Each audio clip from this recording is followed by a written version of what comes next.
Hey guys, my name's Troy Hoffman. I'm the founder of Simpleris and the founder of Balancegenics and an executive mentor. What we do every week here is we're creating these things called Fireside chats. We basically transform this entire space into a studio every week. 4, 3. In the house today we've got Walt Tomolina. Today in the studio we have Ty Cannon. He's also one of the top anti-aging doctors in the country and probably even in the world. And what I want you to see is the opportunity to be exposed to all these different entrepreneurs, all these different people that can share their wisdom and insights, because one idea can change your life today. They want to be part of the outcome, but they don't necessarily want to be part of the process because it's scary. And if they hear you say collision and they're afraid of conflict, I gotta go to the restroom, I'm out of here. I'm out of here, yes, they've done that. I realized there's over 27 different hormones and hormone metabolites that exert a tremendous effect on your body, your mind, your performance, and whether you live or die. You can actually like apply something to that. Oh, absolutely. You know, getting back to running your own company, dude, you've got to have energy. You don't stop at 6 o'clock. Correct. Right? You do not stop at 6 o'clock. So a lot of people are doing the CBD at night. Right, to help sleep. CBD, sure. Sort of the detoxification. Oh, that's interesting. It's supposed to pull all the stuff. Okay. I don't know. Like this is where I want Right? to get. We have a smoothie that's like spinach and blueberries, and but it's loud. It blends it, and it's this awesome thing that I have every morning. Whatever you're putting in your body is a good thing, then cannabis and CBD products can be part of that holistic system. One new concept, one new thing you can take back to your workplace, one new thing you can take back to your company, one new thing you can take back to your family to change the way you think and see and change everything about what you're doing and the actions you're going to take.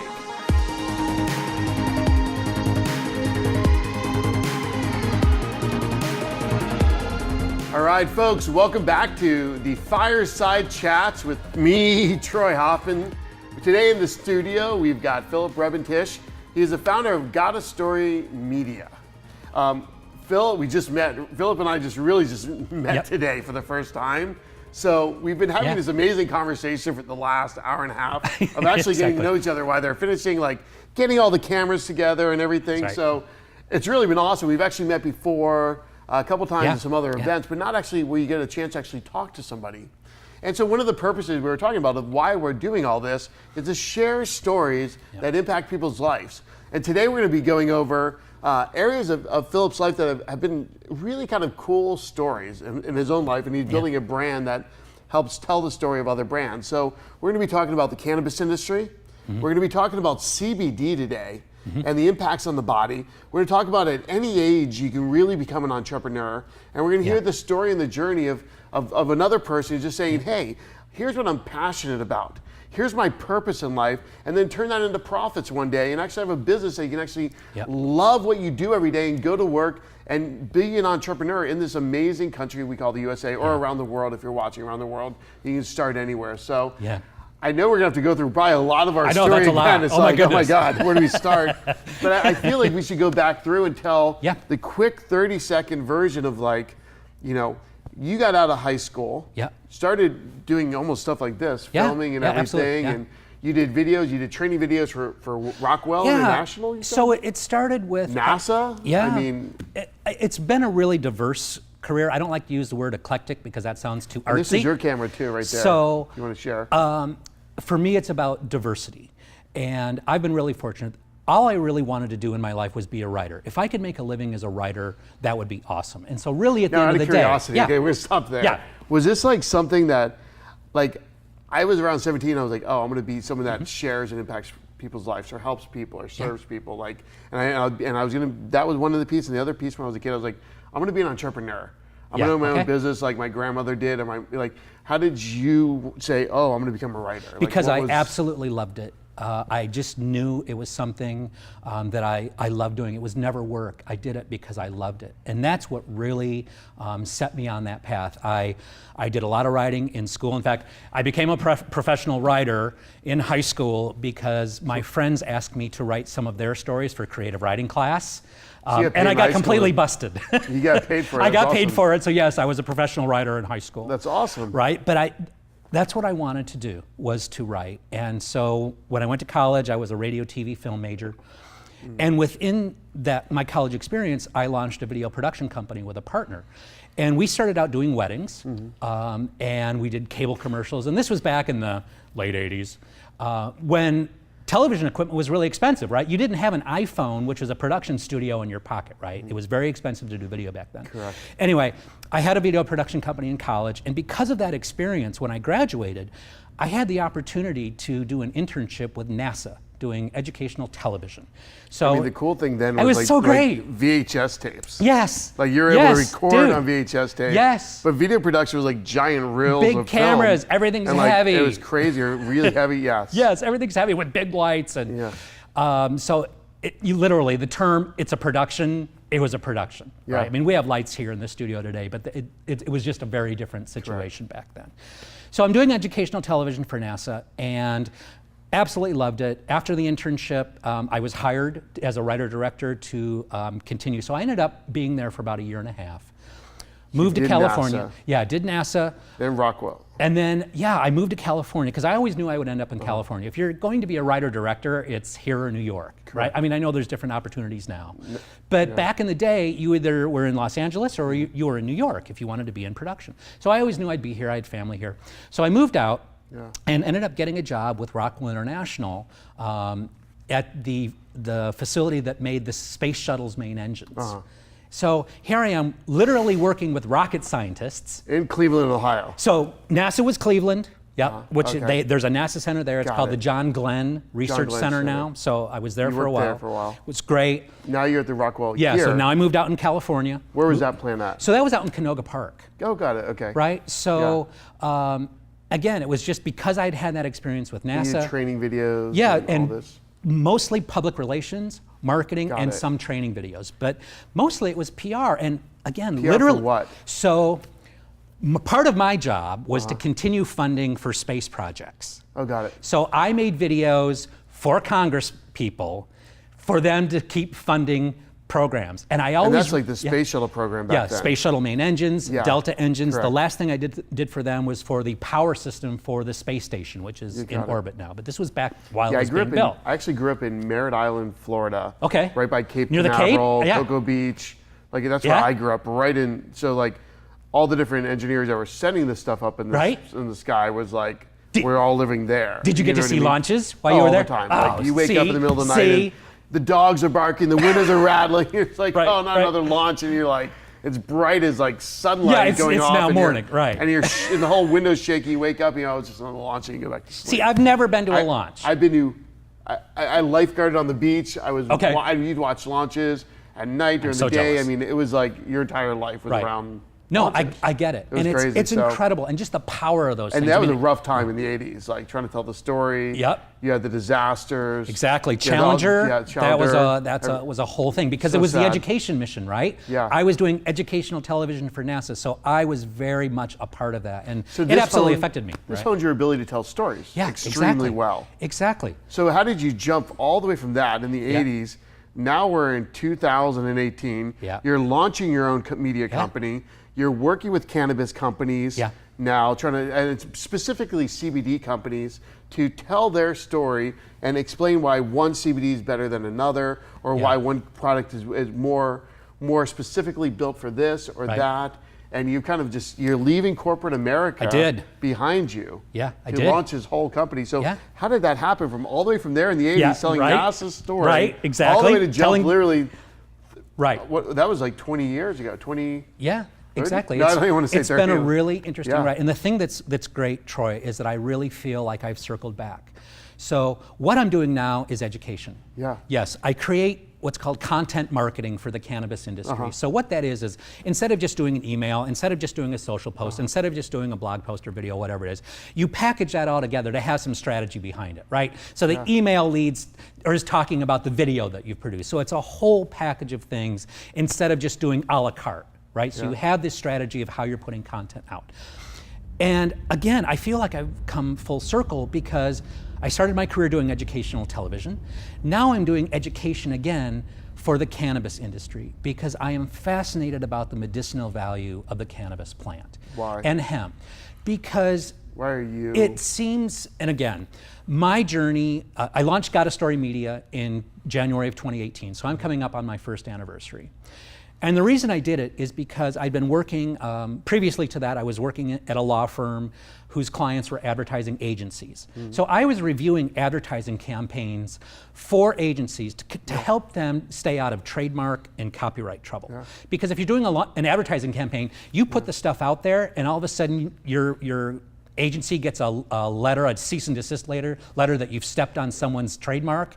You don't want to do that for a campaign. That's really bad. Right? If you're an advertising agency and you put something out in the world and you get a trademark or copyright complaint, that's a bad day, right? So my job was to help keep agencies out of copyright trouble and trademark trouble. So I was doing that for about 10 years. It just kind of fell into my lap. I was raising my twin daughters. I needed a stable income and a steady job. At the time, digital video, when I had a digital video company, my clients were organizations like the American Heart Association, Flying Samaritans, Aquarium of the Pacific in Long Beach, not too far from here. So nonprofits, but they weren't really money makers. And now all of a sudden I'm a father of twins, I need to make some bank. So anyway, I took this gig working the other side of the advertising industry. So I wasn't creating content anymore, I was now reviewing it, right? So that lasted for about 10 years. And I started looking around and I wanted to get back into the content game. So check this out. I left a good gig to go all do the it. years of being in corporate Yeah. and doing different things, running his own companies and then working for other companies.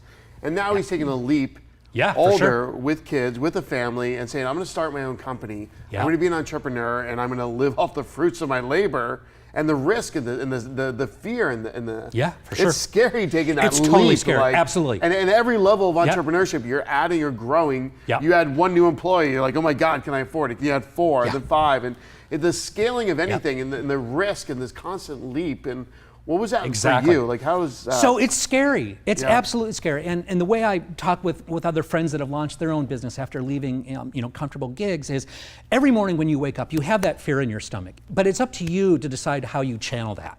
For me, it's very motivating. It's like, I love what I do. It's not a struggle to get out of bed in the morning. And I go and channel that fear, that angst into something positive. Because you're absolutely right, Troy. It is scary. I mean, every day you wake up, you're like, oh my God, I gotta fix this, I gotta deal with this. Exactly, because it's on you. It's all you. It's all you. Even if you have people around you, if it's your company, if it's your thing, you're in charge and you've got to make it happen. And no one will know that. No. You don't still know the feeling inside the point person's life until you've been that point person. Been in that position. And at different levels in different areas, it's a totally different, I mean, you could be running a company for somebody else, but until it's all you, it's just a totally different world. It's a totally different world. Exactly. So when I launched Got a Story Media, I decided, I thought about 3 things. What did I really want to do? My title is Chief Storyteller, so I wanted to do, obviously, storytelling. And what I mean by that is, you wouldn't hire me to design or create or write an ad that a designer suit is 70% off. What you would do is you would hire me to tell the story of the woman that bought that suit, felt empowered by it, put it on, nailed the job interview, and got the job.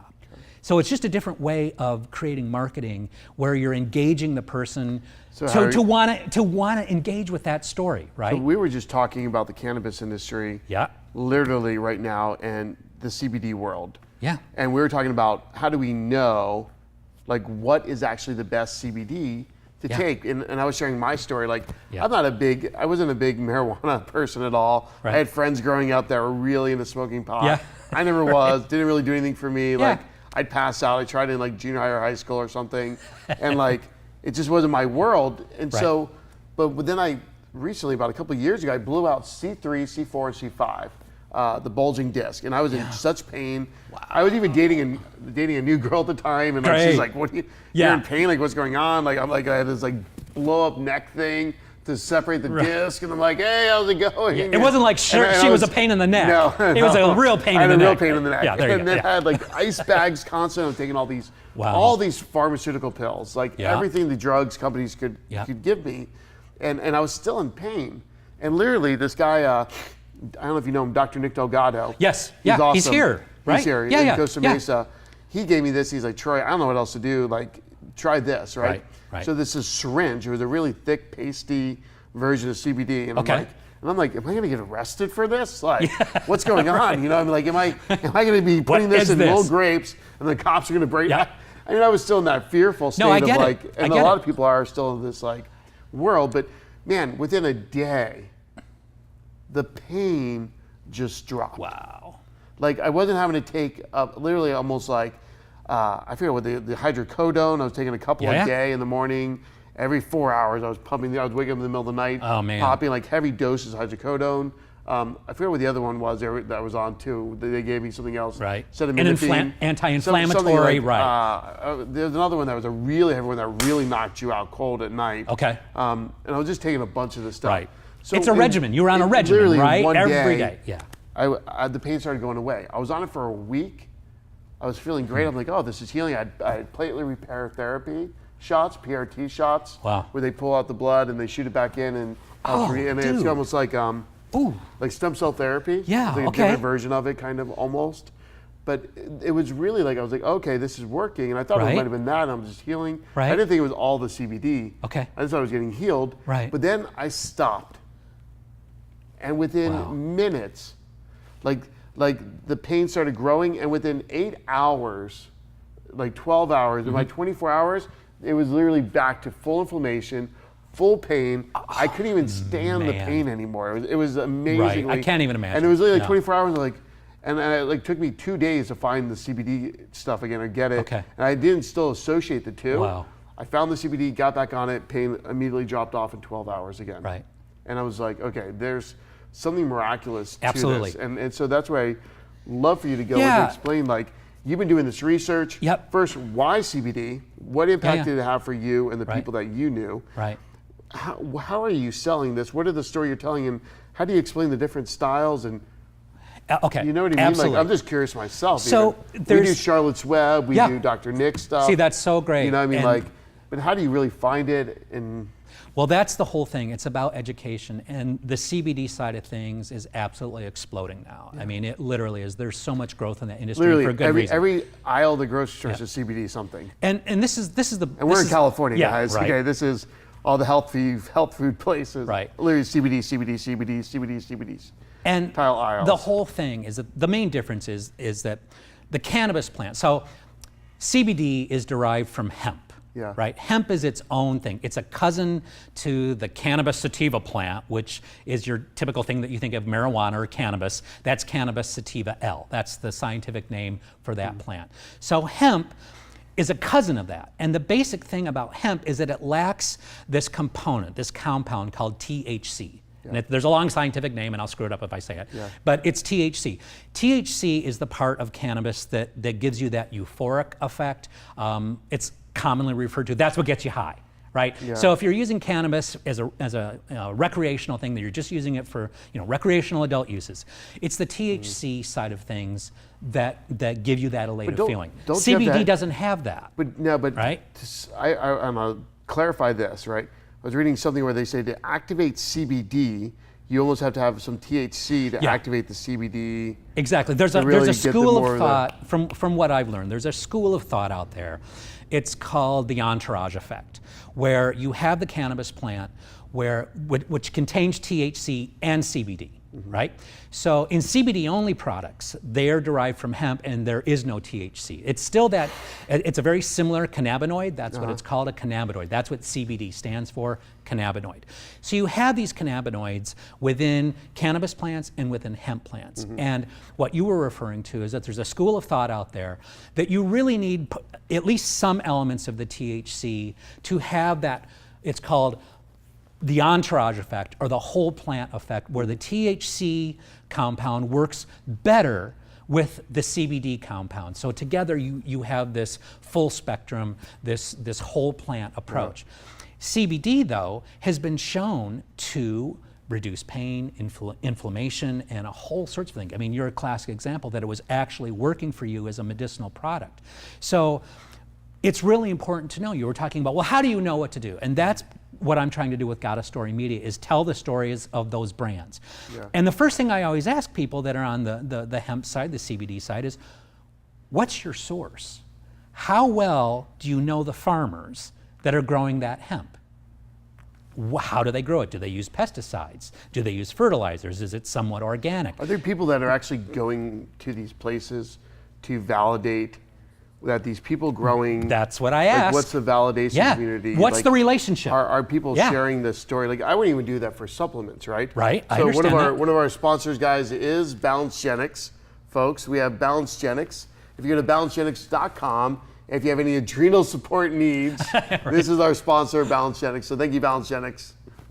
Okay, so no, and it's true. Like, even for this, I want to know where's the product Exactly. coming from, who's manufacturing it, what's the source, are there pesticides, is it organic? Exactly. What does organic even mean, and what is the ratings? Like, a lot of things can be Right. quote unquote organic, which aren't even really organic. That's true. And there's so much bullshit out there in like the cannabis world, probably in the CBD world, and I'm sure even the supplement world, and like half the supplements out there are full of fillers. They're Exactly. not even real. And So- what are they? Yeah, so right? how do you, What's in who there? do you trust? And like, Again, you've absolutely nailed Yes. it, Troy. So that's the question I ask. If you're marketing a product and you're going to be, you as a consumer is going to be ingesting that, you should know where it came from. You should know and there the should be, story. like you said, there should be a story, there should be videos. Exactly. And authentic. Like literally, like, yeah, like I love the yeah. organic, the farms. Like, there's one thing cool about California. Yeah. There's like organic dairy places. You can actually go Yeah. see the farm. You actually go to the organic wineries that like don't use pesticides up in Napa or in Paso Robles or whatever, and actually go to these cool organic farms and like actually see how they actually do it organic and keep the bugs off and everything else. Exactly. And without the What's the pesticides, without the process? chemicals Yeah. that are poisoning our bodies in so many Exactly. ways, and now we're paying more to poison them. Right. Like you said, the cannabis, the hemp just sucks in whatever the environment has. Exactly. Whatever the pollution of the air. That's the right. Whatever's soil. in the soil. And that is what's so fascinating. And one of the other benefits of growing hemp or growing cannabis is that it does exactly that. It absorbs and becomes part of the minerals and whatever is in the soil that it's being grown in. So it takes on those characteristics. So one of the things about CBD processing is it has to be extracted, right? You've got this hemp plant that you need to extract the oil. So there's an extraction process, and there's different ways to do that.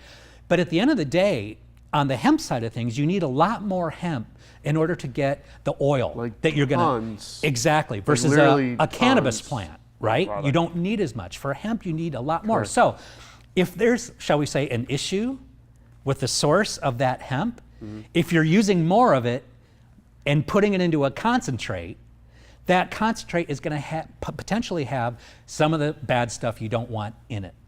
So it's really important to know. Who's regulating all this? So that's a good question. So hemp, and it gets back to the prohibition of cannabis in this country that really started in the 1930s. Hemp had been It's grown. funny, yeah. So, You look so at the brief number, history of hemp. No, it's but been like, around yes, forever, right? Our presidents grew hemp. And Yeah, we, like, have all exactly. these stories Washington, and- right? Yeah, it's crazy. Everybody. I mean, it was To make part of the ropes colonial and system. everything, It and, was like, used as they currency. smoked- yes. Right? Because it all the was stories. industrial. So the bottom line is that there's always been a difference between hemp and cannabis. But in the 1930s, cannabis was outlawed, and hemp, they knew it was different, but people were so confused. It was called the Marijuana Tax Act. And that's what essentially outlawed cannabis use in this country. And hemp was taxed, and people were just like, I don't understand, now it's more expensive. So hemp disappeared. Yeah. The way the system works now is that you have to be part of a government authorized research study run through a university in order to grow hemp. Right? It has to be regulated. It's highly regulated. You can't just go out and grow a field of hemp in your So hemp backyard. is really regulated then. It is. It is It's almost absolutely more regulated. regulated than actually the THC marijuana then. Well, because THC marijuana is still illegal at the federal level, so Yeah. the feds are like, we can't even touch that, right? Wow. So it's really, you want to talk about That's a interesting. I challenging didn't know business that. model? Yeah, That's crazy. Yeah. So now there's a pending farm bill, the 2018 Farm Bill, which needs to be passed by Congress, which is this immense farm bill. There's a section within that called the Hemp Act, and it is hopefully it's being sponsored by Senate Majority Leader Mitch McConnell out of Kentucky. He's behind this section of the farm bill because people are on both sides of the political aisle, and it should not be political. It is, but people are changing. But with the Farm Bill that's hopefully going to pass in December, it should open up more hemp production to other growers in the country. So you're probably going to see an explosion of hemp production within this country starting in 2019, because it's going to be easier. So I guess the question is, how could there not be an explosion of hemp production, and yet at the same time there's an explosion of CBD in everything and everywhere? And I was like, okay, where are all these people getting all this cheap enough CBD? Because these products aren't increasing. Like your CBD, what did I just get? So last year we had the CBD cream. One was like for like pain, topical, for sure. For muscles and everything. We're trying that, but it wasn't that expensive. Right. And then you're looking at CBD products everywhere. And I think one of the future guests we're having on the show, I'd love to get her to tell me about her products. She's making a whole skincare line and like all the, I mean, it's an explosion. I mean, literally everywhere you look, you see license plates CBD rich on the, like, driving down the road. But so how can there be so little, such a controlled commodity of hemp and CBD, yet there's this massive distribution of it? Right. And I even heard from a guy that called, he's like, hey, I've got like something like tons of overproduced hemp I can't sell right now. I'm like, wow. I can't run and produce. And it's like, how could this, are people legally making hemp and selling it, or is this crappy quality CBD being made? And that's the issue, Yeah. right? What is the process? And that's why I say it's important for brands to tell their story. It's called an origin story, where you're communicating what that company is about. And the whole reason I got into this side of it, when I launched Got a Story Media, I knew I would be involved in the cannabis space in some role. I didn't know to what extent, but I knew I was going to be involved in some way. And I was at a conference, and I heard a woman talking about a THC CBD product that helped her daughter with a brain tumor. It was the only thing that was working. And her story is what led me to jump into cannabis marketing full time. I like to say I'm not the smartest bulb in the forest, but enough doors started opening after I heard her speak on a panel that I just knew the universe was reaching out to me to say, go do this. And so that's when I decided to make that decision and get into the community. And it is a community. It's the thing that I love about it is that cannabis and CBD are for medicinal purposes. Those people, for medicinal, the CBD stuff, truly for medicinal purposes, there really is a small group of niche. There's people that are actually running real research, real tests, trying to document real stories to legitimize it. Exactly, to fight that stigma. Because there's really only a small group that really understands what's going on there. Exactly, and the thing is, because hemp and obviously cannabis have been so highly regulated and illegal, there hasn't been a lot of research, right? The U.S. government has been doing some research, right? And the U.S. government actually holds a patent on cannabis for certain things. So that's the duality of it. On the one hand, the government said this is really bad for you. On the other hand, yes, they've been doing their own medical research that says, yes, we have a patent because we know this works for certain things. So now that it's going to open. Share some of these links up to the show. Yeah, absolutely. I'd be happy to provide where you can go and learn about it. But it's all about the education. And again, I'm on the medicinal side of things. I want to tell those stories of, why did you start this brand? Why did you start this product? And tell the stories of who did it help. And so many times when I've talked to and they're small companies, it'd be so valuable. Right?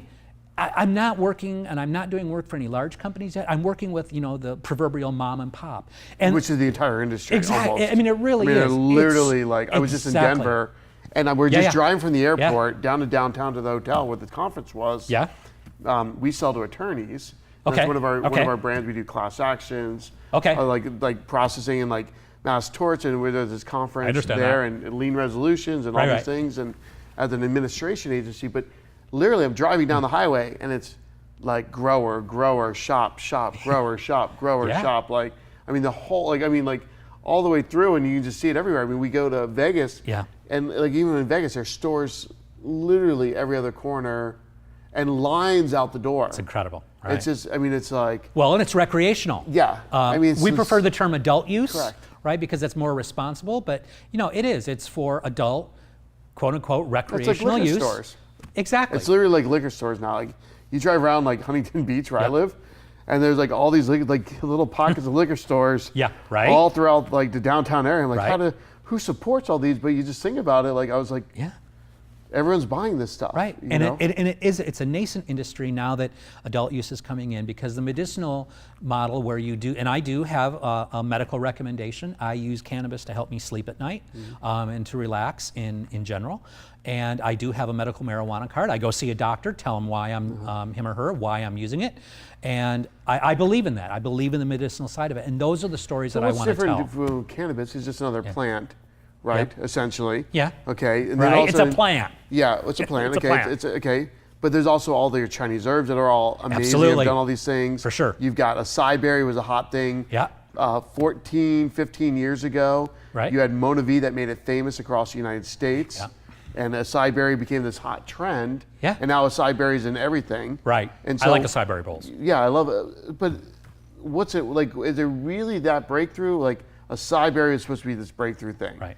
You know, cannabis now is a breakthrough thing, but like, how does it rate with all these other Chinese herbs and everything else? And it's just the newest thing to add to our palette we have Right. to paint with and make these amazing masterpieces for our body to heal our body. Right. And it's just another tool we've just discovered.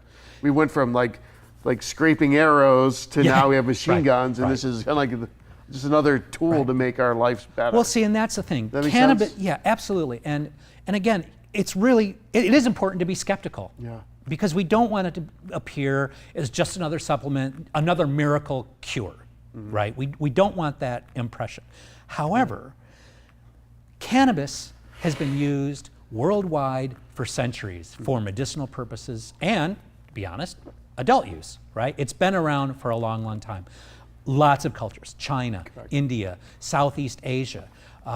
Those cultures have known about cannabis for a long time. It's been, to use a really bad pun, baked in to their culture for a long time. Like beer has been around for thousands of years. Thousands, like, I mean, Egyptian times, yeah, the Egyptians right? They have created it. Like, recipes, there's a whole, right? There's a whole movie on the plane one time I watched Yeah. about the history of beer. See, right. And like why it's beneficial and how it saved the world and transformed the world. And, Exactly. You know, and so cannabis shares that same cultural and historical perspective. And again, what I'm trying to do is educate people about that, because there's been such a stigma for, the 1930s is when it became illegal in the country. And that's when, you had films like Reefer Madness in 1936, which was a completely propaganda film of this is horrible and the pushers are going to get the teenagers high and they're going to go crazy and they're going to go on this crime spree, right? So there's been propaganda over the years. Just Say No from the 1980s, the whole war on drugs, which in my view has been a complete failure, and it's disproportionately impacted minority communities, right? So we've had this whole campaign forever basically saying cannabis is bad for you, right? This is a bad thing. So of course it was an underground market, because it had to be, right? So now, in California was the first state to legalize medical marijuana, and it was by a proposition in 1996 called Prop 215, where the voters of California said, we're tired of this. We're going to make a change. And that was the first instance of medical marijuana in this country. Now, here we are in 2018. As of January 1st, 2018, adult use cannabis, marijuana, is now legal in the state of California as well. So you do not have to have a medical marijuana card to go purchase cannabis in this state. And there's 9 other states total. Las Vegas is one of them. Colorado really led the way. There's all but right? 4 left it's illegal in or something now too, though, right?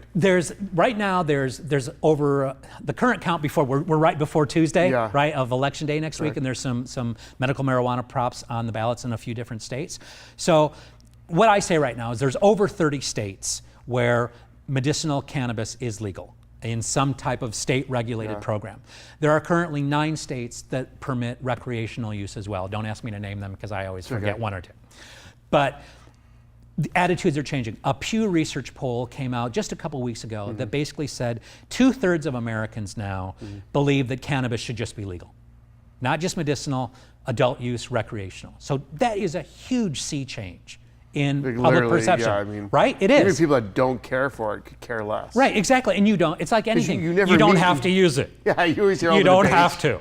Yeah, but and Canada just I legalized it so many nationally. people that are doing crazy things on marijuana. Like, you know what I mean? It's just, Yeah. it's not like alcohol. No, like it's almost completely like, different. I personally, especially when I talk to people that may be more conservative politically, one of the things I tell them, because again, they've been schooled that this is bad for you, just say no.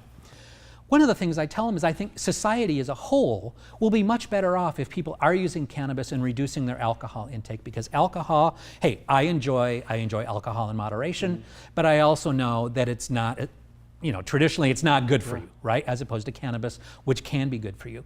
And I interviewed a physician for my podcast, Cannabis for the Rest of Us, and he's in Canada. And one of the questions I asked him, because it's now, as of October 18th, or 17th or 18th of this year, it is now legal at the national level in Canada. So hopefully America will follow, but it's legal in Canada. It's not just by province, it's the entire country. And one of the questions I asked him was, do you think that Canadians' overall health will improve because more people will be using cannabis? It's not a hassle to use it anymore. And he and his colleagues, he's had scientists that tell him, and other doctors, they fully anticipate that the overall health of Canadian citizens will improve because of what the cannabis plant can do for you. It seems like our body, and I'm not an expert, but from what I've learned over the past, let's say 5 months that I've been full-time in cannabis, is that our system is naturally receptive to the compounds within the cannabis plant. It's almost as if we're wired for it. There's a fancy name called the endocannabinoid system within our bodies. And you basically have these different receptors throughout your body.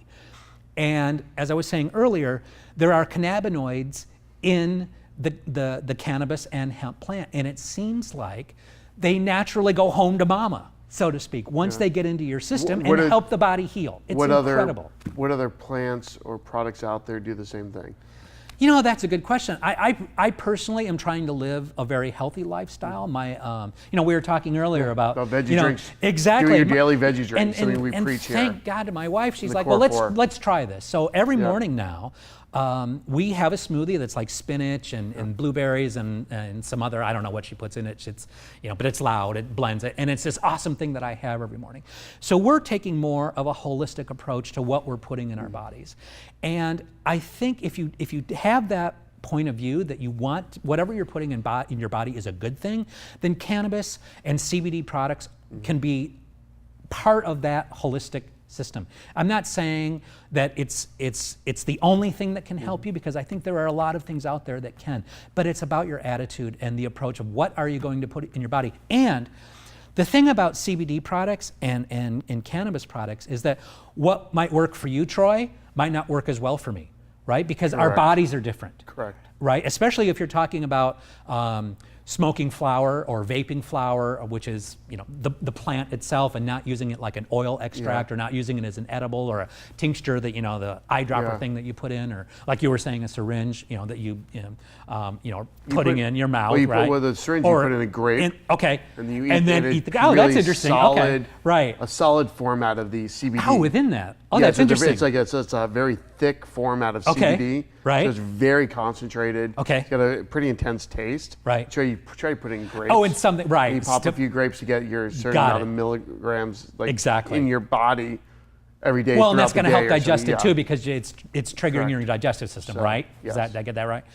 So what might work perfectly for you might have different effects on me, or not be as effective, or I need a different dosage. That's the problem with even supplementation, same thing. Exactly, because each human body is different. It's totally different. You have to test. What I tell people is that it's okay to experiment. Yes. I'm experimenting. I'm trying, different types of products to see how they feel in my body. And I've got to tell you, I started a CBD-only regimen just as part of my morning process, where I'm using 2 different types of oils that are, and I asked, so getting back to what's in it, right? What's in it? What's in it? What's in it? I was talking to the guy, so I had press credentials at a particular show, so I was covering this conference as press, as media. So that gives me a real opportunity just to go do interviews, do questions with people. And so I was talking with some of these people, and I asked them point blank, what's in this product? Why should I put it in my body? And the name of this particular product is Restorative Botanicals. They're out of Colorado. They're headquartered in Longmont, Colorado. And I was talking with their marketing director, and it was just a product that I wanted to try. And he's like, here's some samples, take it with you. And so every morning I'm now using a CBD product one is for just overall health called Pure, and the other is a CBD product for calm, right? And I'm using the eyedropper thing and measuring out the drops. And I have noticed a difference between starting that regimen in addition to using the smoothie in the morning. Again, getting back to the holistic approach, I feel better. Okay, so I'm 55, right? And I feel, it's almost like I'm making a testimonial here, but I have so much more energy now as compared to 6 months ago. And getting back to running your own company, dude, you've got to have energy. You don't stop at 6 o'clock. Correct. Right? You do not stop at 6 o'clock. I stop at 9:30. That's my own personal cutoff. I am done at 9:30 at night. So a lot of people are doing the CBD at night. Right, to help sleep. CBD, sure. For sleep, and also with the charcoal, sort of the detoxification process. Oh, that's interesting. Yeah, so there's whole kits being sold, super high-end, very expensive, right? With the charcoal supplementation and like the CBD. So how does that work, though? Cleansing the body. It's supposed to pull all the stuff out. Okay. I don't know. Like this is where I want to get. I want to get but more again, of the a holistic experts. approach, right? Yeah, a holistic approach. Keep going. So. Okay. See, I completely understand, and that's why I say the main thing is to be open-minded. And what I tell people a lot is, look, yes, I used pot back in the day when I was in high school, just for recreational use, right? Pure recreational use. Nobody back in the day was talking about its medicinal value, right? Nobody. The only thing, I remember the joke at the time was, well, it'll keep you from getting glaucoma. Nobody really knew why people were saying that, but that was kind of the thing of the day. Well, it'll prevent glaucoma, it's good for you. But nobody was talking about marijuana, pot, weed, grass, whatever you want to call it, back in the day was going to help you, That's right? In the 70s. Right, well, yes. Like I said, I'm old. No, it's okay, right? Keep going, Philip. But the whole thing is completely different now. Yeah. You've said it yourself, Troy. There are so many products out there. No one thinks about it in the negative way almost anymore. Okay. Like, so it's happened that fast in 5 years. Exactly, 5 and years. it's a culture change. And I want to tell you the story of why I started my podcast. Yeah. So I decided to get my medical marijuana card a couple years ago to help me sleep. Yeah. And I'm a writer, right? It's what I do. So being a writer, I know how to do research, because you have to be able to do research to be able to write stories. Correct. So I know what I'm doing in terms of research. So the first time I got my medical marijuana card, and I was doing some research on what particular type of cannabis strain I wanted to use that would help me relax and help me sleep better, right? So I did my research, I thought I was all set. I go to this dispensary, I walk in, and I'm completely intimidated. It's an environment that did not make me feel comfortable. I mean, you have armed security guards, Correct. Right? And I go back to where the products are. I talk to this young person, tell him what I'm looking for, walked out of there feeling completely intimidated. And again, I'm a researcher. I thought I knew what the hell I was doing, Correct. right? Felt completely intimidated, got a product that was not good for me. No, I feel like a lot of people are in the same boat. Exactly. People that even work there, they don't know they're selling you. There's so much variety and so much stuff going on that no one's really explaining it, documenting it. Exactly. Selling Education. it in a clean format of it's same thing with the nutritional world. Yeah. The supplementation world. Like, what do I take? When do I take it? How do I take it? Right. Like, so few people are they're marketing in the basic thing and selling something, but they're not able to put the pieces between your body, the way it functions on you, the way it functions on me. Right. I mean, that's one of the solutions where I would love to work on in my lifetime is figuring out, again, back to supplements. Right. Like, what's going to work for me for my adrenals? Yeah. What's going to work for me for supplementation? Right. What format of how much vitamin C, how much vitamin D do I need? How much Right. And not overdo it, and right? be able to test on a regular basis and find some way of figuring out what do I need? Right, exactly. What do I really for need you to live at peak performance? Exactly. So keep going. And so I'm all intimidated. I walk out of there, and I said to myself, if I'm feeling intimidated, then a lot of other people are too. And that was the genesis of my podcast, Cannabis for the Rest of Us. And the first episode is called Don't Fear the Dispensary. And I started that because I wanted to have my own journey of education. Because again, it is completely different from back in the day. There are so many products out there. There are so many strains.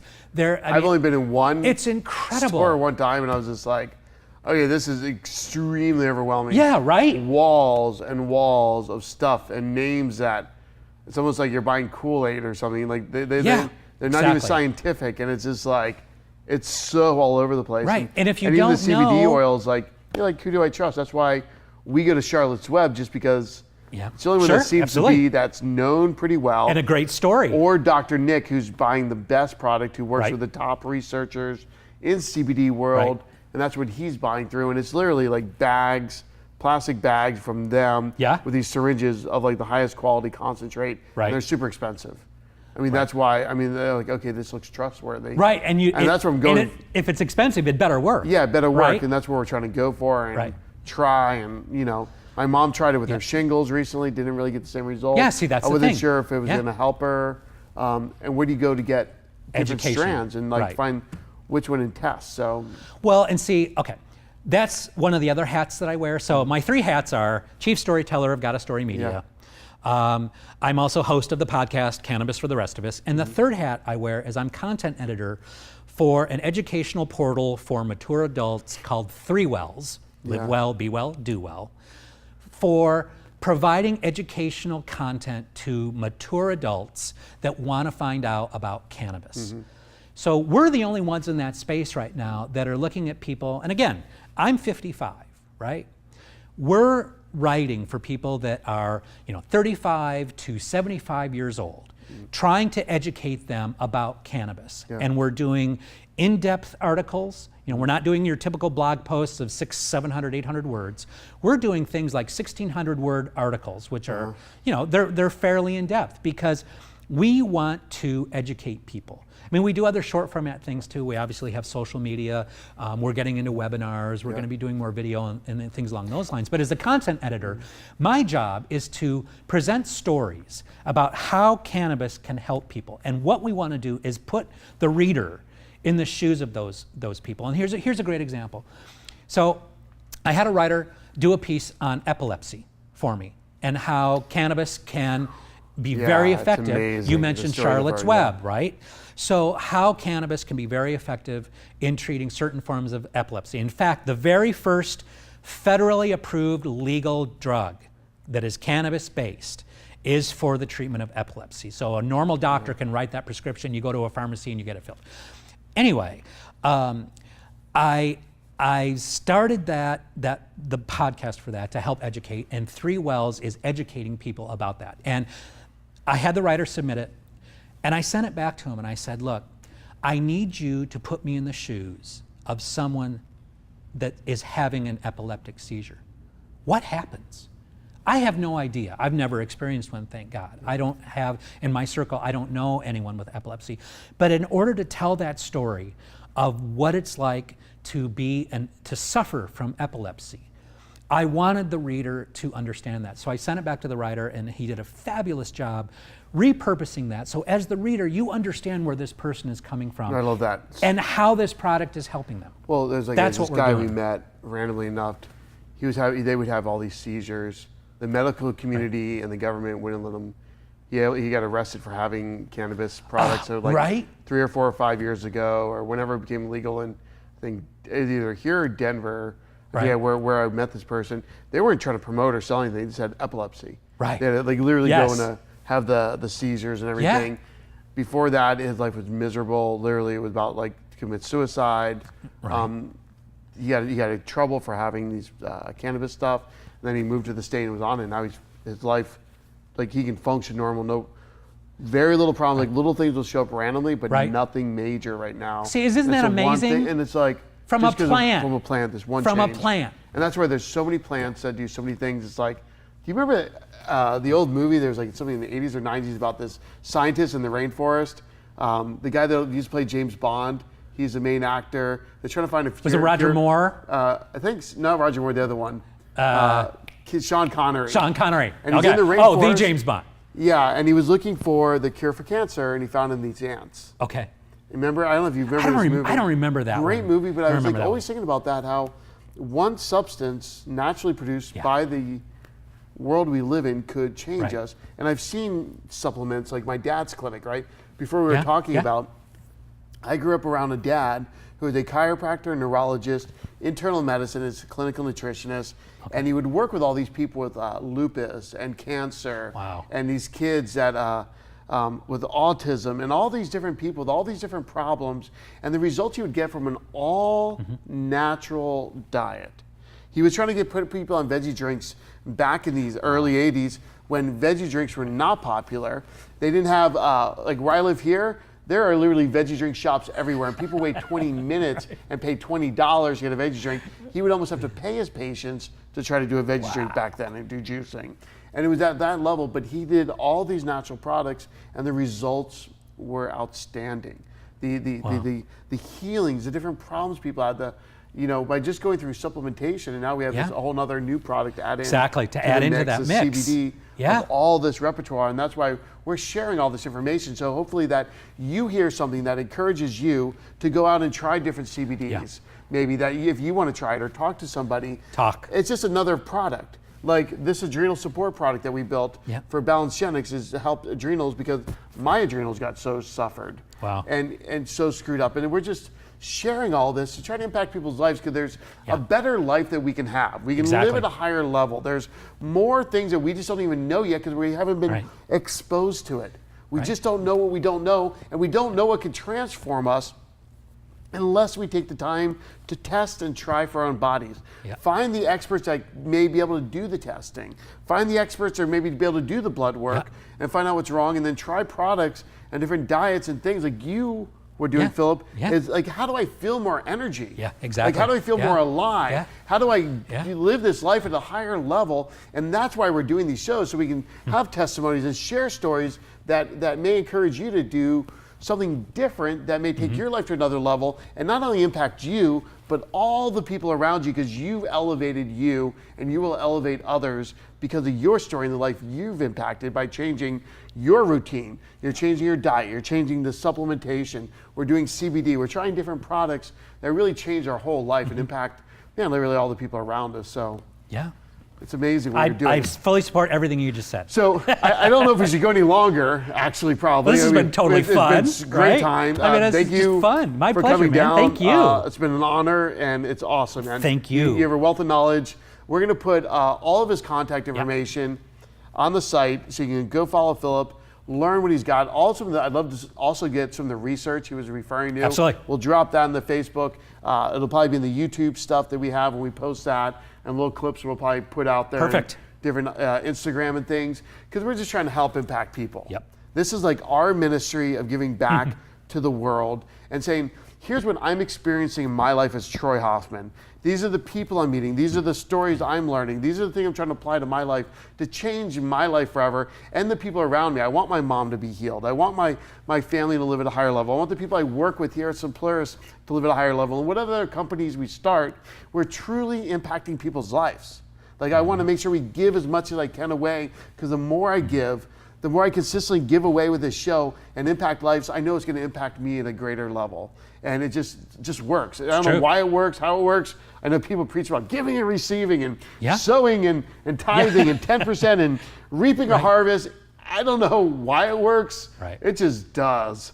So, folks, thank you so much for being a part of this Fireside Chat. Philip, thank you for sharing your heart. Thank you, man. This is great. And you reach out to him, ask him questions, follow up with him, send him a text message, hit him up on Facebook, hit him up anywhere.